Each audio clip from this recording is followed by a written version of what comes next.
അനുഷ്ക ശർമ്മ അതിരാവിലെ എണീറ്റ് കുളിച്ച് അമ്പലത്തിൽ പോയി മനമൊരുക്കി പ്രാർത്ഥിച്ച് വഴിപാട് കഴിപ്പിച്ചു. ഒരു കപ്പടിക്കാൻ പുഷ്പാഞ്ജലി. വിരാട് കോഹ്ലി RCB. പാടത്തൂടെ സാരി പൊക്കിപ്പിടിച്ച് ഓടി വീട്ടിലെത്തുമ്പോൾ വിരാട് കോഹ്ലി എണീറ്റിട്ടുണ്ടായിരുന്നില്ല. പാവം, രാത്രി മുഴുവൻ വല പരിശീലനം നടത്തി വൈകിയാണ് കിടന്നത്.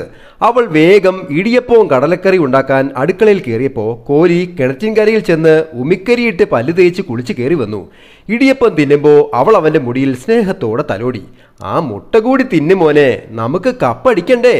ബാറ്റും പാടുമൊക്കെ എടുത്ത് അവർ ഓട്ടോ പിടിച്ച് സ്റ്റേഡിയത്തിലെത്തുമ്പോൾ കളിക്കാരൊക്കെ എത്തിക്കഴിഞ്ഞിരുന്നു. കളി തുടങ്ങാൻ അമ്പയർ വിസിൽ ഊതിയപ്പോൾ അനുഷ്ക അവൻ്റെ കയ്യിൽ ഒരു ചരട് കെട്ടിക്കൊടുത്തു. കൊണ്ടമർഗ് ദേവിയുടെ പൂജിച്ച ചരടാ, നന്നായി കളിക്കാൻ പറ്റും കേട്ടോ.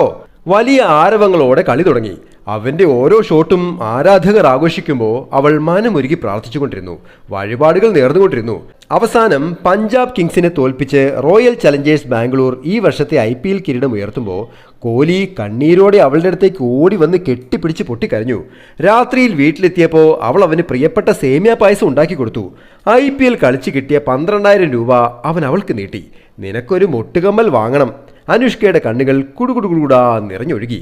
നിലത്ത് പാവിരിച്ച് കെട്ടിപ്പിടിച്ച് കിടക്കുമ്പോൾ അവൾ അവനെ ഓർമ്മിപ്പിച്ചു, അതിരാവിലെ ചോറ്റാനിക്കര ദേവീക്ഷേത്രത്തിൽ പോണം, വഴിപാടുകൾ തീർക്കണ്ടേ. 18 വർഷത്തെ അവൻ്റെയും നമ്മളുടെയും കാത്തിരിപ്പ് സഫലമായതിന് പിന്നിൽ അവളുടെ യാതനകളും പ്രാർത്ഥനകളും കൂടിയുണ്ട്. അയൽക്കൂട്ടത്തിൽ പോയും ചിട്ടി പിടിച്ചുമൊക്കെ നമ്മുടെ ഇന്നത്തെ കോഹ്ലിയെ കോഹ്ലിയാക്കിയ അനുഷ്കയെ നമ്മളാരും മറന്നുകൂടാ. Happy drawing, Saneesh Divakaran.